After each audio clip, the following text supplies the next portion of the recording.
We're looking here at a geologic map of Yellowstone National Park, and the different colors represent different geologic units, different rock types, different ages of rocks. You can see that all of the pink units in here, these represent the very youngest lava flows, mostly, that erupted at the Yellowstone volcano. Most of these are between about 160 and 70,000 years old, and we see that they're covering up this area of the park. It turns out this is the Yellowstone caldera. It starts around here and it moves out into the area over here, and it's about 50 miles long. And it formed when this green material erupted. This is called the Lava Creek Tuff, and the age of this unit, it's found here in the light green and the dark green, also to the south. The age is 640,000 years. This was an enormous eruption, and it spread ash over much of the United States, and a similar eruption to that today would certainly be a big deal. But since this time, there have been about 80 different eruptions at Yellowstone. Some of them are very big. This one is the most recent. It's 70,000 years old, and it's called the Pitchstone Plateau lava flow. In fact, the size of it is about the size of Washington, D.C., and it's about 100 yards thick in most places. So this is what we're looking at. We can see volcanic rocks everywhere, evidence that this is a really unusual place. It's a massive volcano.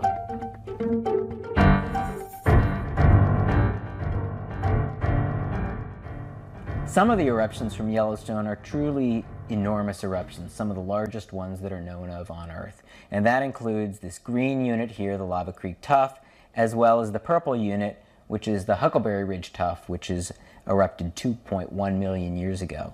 So these are some of the largest eruptions that we know of on Earth, and because they erupted so much material, on the order of 1,000 cubic kilometers or 250 cubic miles, then they get termed as super eruptions, really big eruptions. And the way that it works, this is kind of new terminology, and super eruptions, if you're a volcano that has exploded and created one of these deposits, then you get called a supervolcano. And that's where the word supervolcano comes from.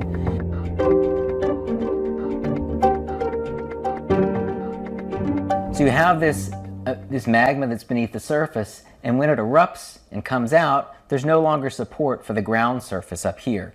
And as a result, the ground surface just caves in, it founders and it falls in. You're left with what's called a caldera. It's a subsidence or a feature, or a cave-in feature that's caused when it loses its support of the underground magma. As a result, when it first formed, you had a hole that was on the order of 50 miles long and maybe even 1,000 or 2,000 or 3,000 feet deep in places.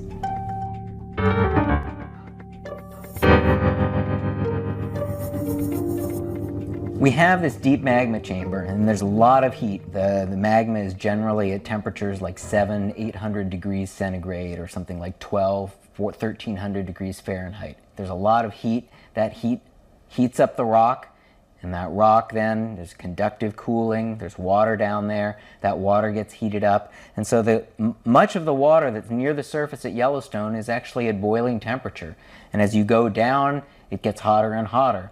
So that's creates a pressurized system of a boiling aquifer, of boiling groundwater, and that becomes unstable. It can cause earthquakes, and of course it causes the thermal features that we see everywhere at Yellowstone that make Yellowstone so famous. The geysers, the fumaroles or steam vents, the hot springs that are so beautiful and contain so many different kinds of life and thermophile bacteria. So that's what makes Yellowstone special, and it's pretty much all due to this underground magma system.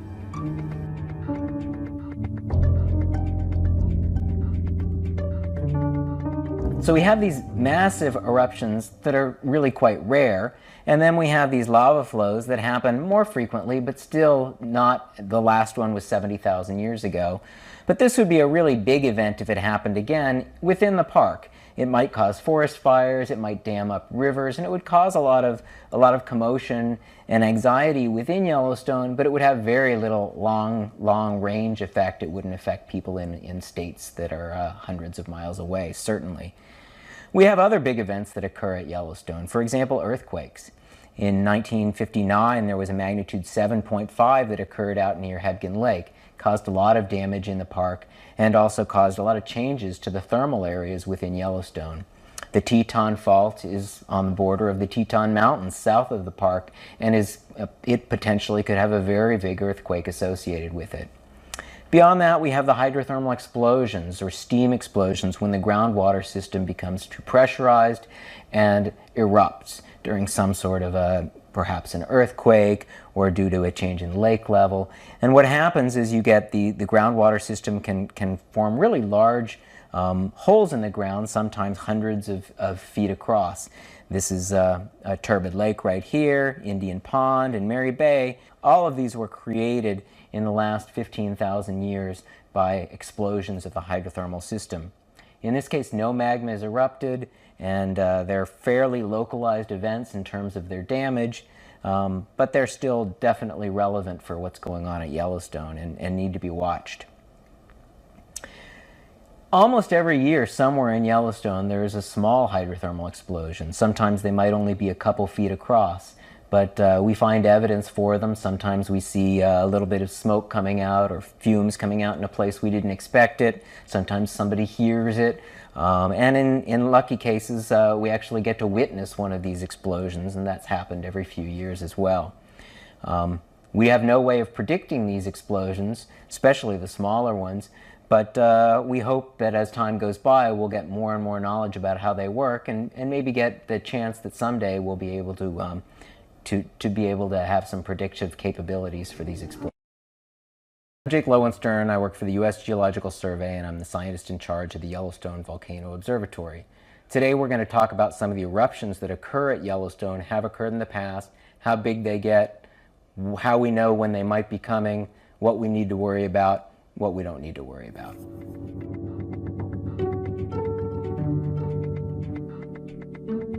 The last one of these mammoth eruptions, so-called super eruption, was 640,000 years ago, and that created this green deposit, the Lava Creek Tuff.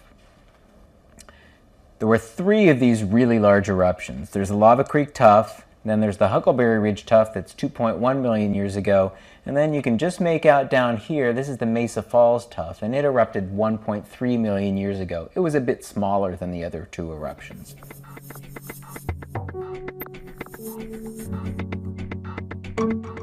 Since the eruption of the Lava Creek Tuff 640,000 years ago, we've had a lot of eruptions within the caldera, probably 80 different eruptions both within the caldera and outside the caldera. Many of them are these really large lava flows. The most recent lava flow was down here on the Pitchstone Plateau 70,000 years ago, and it's a really enormous eruptive unit. These are big eruptions, but they're just within Yellowstone, and they don't appear to be highly explosive.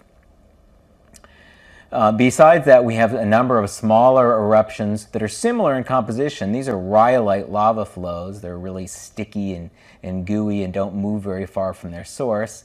And these are in pink. We also have basalt lavas that are more similar to what gets erupted in Hawaii. It's more rapid moving material. And they're found out here outside the caldera and then out in the area to the east as well. One of the reasons that we know that Yellowstone still has an active magma system, other than the fact that there's so much heat coming out, is the fact that we never see these basalt lavas actually making it out of the caldera. And that's because it's denser than the rhyolite, and it's also relatively, it can't penetrate through this very viscous, sticky, and less dense material. And as a result, it just ponds beneath the rhyolite magma chamber, and it loses its heat to the rhyolite. When you're outside the caldera, the rocks are cooler, and there isn't any rhyolite, and the basalt can just create cracks and come up and make it to the surface.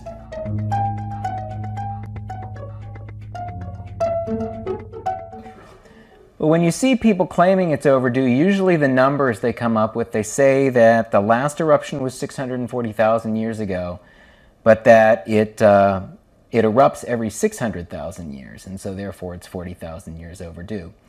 But in fact, if you average the eruption intervals, there's 2.1 million to 1.3 million, and then there was another eruption 640,000 years ago, and you average those numbers, you come up with something that's over 700,000 years. And so in reality, even if you tried to make this argument, it wouldn't be overdue for another 70,000 years or so. But the other thing that is important to realize is that when anybody does statistics based on two eruptive intervals, they're just kind of playing games because we don't know. There's no clock down there. The magma is going to erupt when it wants to erupt. There's been a lot of things that have happened over the last 600,000 years that might indicate there's less likely of an eruption. For example, about 500 or 600 cubic kilometers, or a couple hundred cubic miles, of magma was erupted just in the last 150,000 years. So you might think that that would slow the clock down in terms of the next eruption.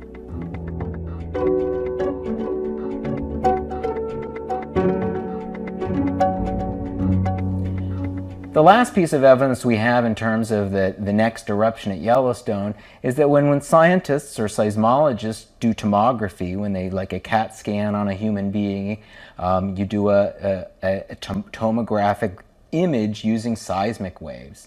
And when they try to image the magma chamber, generally they find that the magma that's down there is not wholly molten. There may be molten bodies down there that are on the order of 100 or 200 cubic kilometers, but they don't see this massive magma chamber that's all molten material. So we don't expect that there's enough liquid magma down there to produce one of these immense eruptions as has happened in the geologic past at Yellowstone.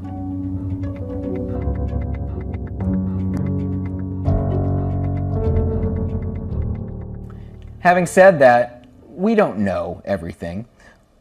It's possible it will erupt. It's possible it'll have small lava flows. It's possible, but not very likely, that it'll have another massive eruption. Ultimately, this is stuff that's happening 4 or 5 miles beneath us. But everything we know seems to indicate that nothing right now is truly unusual. The kinds of activity we see at Yellowstone is the kind that's been going on for the last 100 years, and from our geologic evidence has gone on for thousands of years before then.